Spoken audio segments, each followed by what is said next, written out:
할렐루야, 좋은 아침입니다. 오늘도 말씀을 하루를 시작합니다. 슬기로운 아침 시간 시편 147편입니다. 사람마다 타고난 성품과 성격이 있습니다. 이것은 하나님이 각 사람에게 주신 선물인데요. 옳고 그름이나 선과 악의 문제가 아닙니다. 예를 들어서 선이 굵은 분이 계세요. 그 선이 굵은 분과 함께 일하면요, 시원시원하고 아주 좋습니다. 하지만 스케일이 크기 때문에 한 사람 한 사람 꼼꼼하게 챙기지 못하는 경우가 발생하죠. 그러다 보니 관계 안에서 오해도 발생하고 의도치 않게 상처를 주는 일도 생깁니다. 반면 꼼꼼하고 세심한 사람은요, 일의 정확성을 중요하게 생각하기 때문에 일의 진행이 조금 느리지만 조금 답답할 때도 있지만 관계 안에서 상처를 주거나 오해를 사는 일은 적습니다.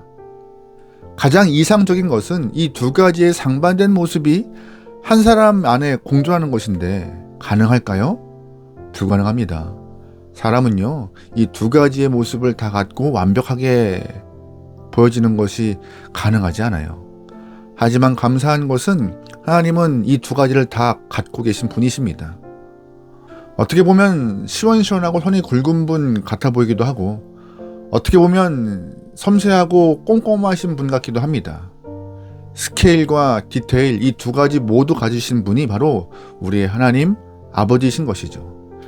그래서 오늘 본문의 시인은요, 하나님의 두 가지 면을 다 인정하고 찬양하고 자랑스러워하고 있습니다. 4절 말씀이에요. 그가 별들의 수요를 세시고 그것들을 다 이름대로 부르시노다. 우리 주는 위대하시며 능력이 많으시며 그의 지혜가 무궁하시도다. 아멘. 8절 말씀입니다. 그가 구름으로 하늘을 덮으시며 땅을 위하여 비를 준비하시며 산에 풀을 자라게 하시며 아멘. 하나님은 우주를 창조하신 분이십니다. 우주 만물을 다스리시고 지금까지 위대한 손길로 통치하시는 권능을 갖고 돌보시는 분이세요. 우리 아버지 하나님이 이렇게 위대한 능력을 갖고 계신 것이 굉장히 뿌듯하고 감사합니다. 행복하죠. 하지만 만약 하나님이 이렇게 위대한 권능만 갖고 계시다면 우리는 하나님에 대해서 조금 소외감을 느낄 수도 있어요. 왜냐하면 우리는 흙으로 지어진 존재이고 연약하고 미천하고 보잘것 없는 존재인데 하나님의 위대한 권능의 손길이 작고 약한 나에게까지 미치지 못할 것이기 때문이죠.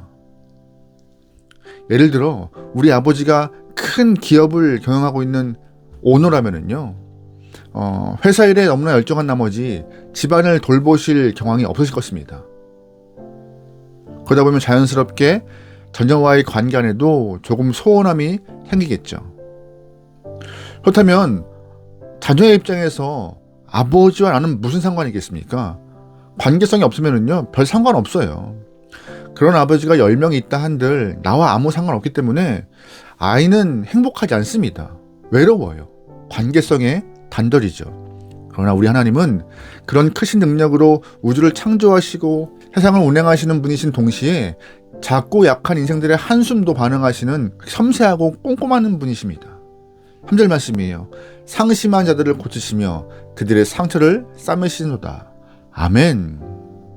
하나님은 상심한 자들의 상처를 고치시고 싸매시는 분이시래요. 우리가 상심해서 주 앞에 울면서 지푸라기 잡는 것과 같은 심정으로 나가면은요, 하나님은 연약한 당신의 백성들의 청원을, 기도를, 간구를 거절하지 않으시는 분이세요. 우리가 주 앞에 나가서 기도할 말을 찾지 못하고 한숨만 짓고 가만히 앉아 있어도 하나님은 우리의 심령과 생각까지 살펴보시는 분이십니다. 그래서 우리는 하나님의 손길에 위로를 경험하는 것이고 주품에서 안정을 찾아가는 것이죠.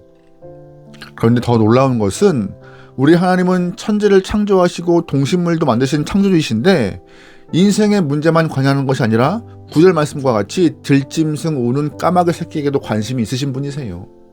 그만큼 세밀하시며 세심하시며 섬세하신 분이 우리 하나님이십니다.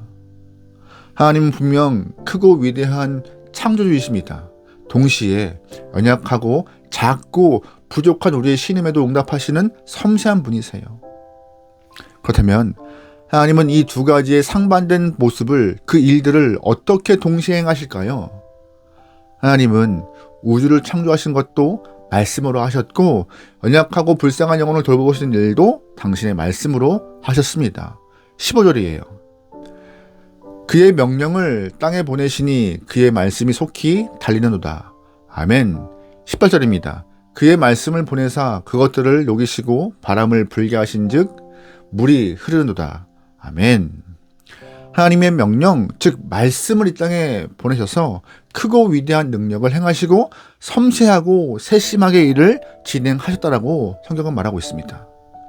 태초에 하나님이 천지를 창조하실 때 말씀으로 창조하셨죠. 하나님 당신의 말씀을 이 땅에 보내셔서 땅에서 속히 달리게 허락하시고 빨리 달리게 하시니 하나님의 말씀이 이 땅의 창조의 능력으로 임하여서 이루어지게 되었던 것입니다. 하나님께서는요, 동시에 당신의 말씀을 이 땅에 보내시고 또한 약한 영혼, 불쌍한 영혼들을 위로하셨어요. 이 두 가지 모습을 다 뭘로 이루신 거예요? 말씀으로요. 말씀이 육신이 되어 예수님께서 이 땅에 오셔서 한 말씀 한 말씀 선포하실 때마다 상처 입은 영혼들이 위로받고 세임 얻고 일어나서 주 앞에 달려갈 수 있고 세상에서 승리할 수 있는 역사가 일어난 것입니다. 나사로, 마르다, 마리아가 사는 집에서도 주님은 말씀으로 찾아오셨습니다. 장례가 난 지 사흘이 지나 썩은 냄새가 나는 그런 시체 같은 나사로를 향하여서 예수님께서 말씀으로 그의 생명을 불러내셨던 것이죠. 하나님께서 죽은 나사로를 살리신 사건은요, 인간을 재창조하신 사건인 동시에 연약하고 불쌍한 그 누이들의 청혼을 들으시는 사건이기 때문에 하나님의 크신 스케일과 섬세한 디테일을 동시에 볼 수 있는 위대한 사건입니다. 하나님이 이러신 분이세요. 예수님이 그 말씀을 행하신 분이세요. 그래서 우리에게 참된 위로와 복이 있는 것입니다. 여러분, 그러기에 우리가 이 말씀을 잘 살피고 하나님의 말씀을 마음에 새기며 말씀을 따라 행하다 보면 크신 하나님의 능력도 또한 섬세하고 세심한 하나님의 돌보심도 동시에 경험할 수 있는 것입니다. 부디 오늘 하루도 말씀으로 시작하여 하나님의 위대한 능력과 섬세한 돌보심을 동시에 누리고 맛볼 수 있는 여러분의 은혜로운 하루 되기를 주의로 축원합니다. 아멘. 기도하시겠습니다. 사랑의 하나님, 하나님의 위대한 능력과 살피시는 손길 안에서 살게 하심을 감사합니다. 오늘도 허락하신 말씀 안에서 권능과 영광, 섬세한 사랑을 누리게 원하오니 다른 걸 바라보지 않고 주품에 있도록 우리의 발걸음을 인도하여 주시옵소서. 누구보다 하나님을 사랑하며 누구보다 하나님만 바라볼 수 있는 삶을 살기 원하오니 매 순간 우리의 삶과 동행하여 주시옵소서. 원동을 맡기오며 예수님의 이름으로 기도합니다. 아멘.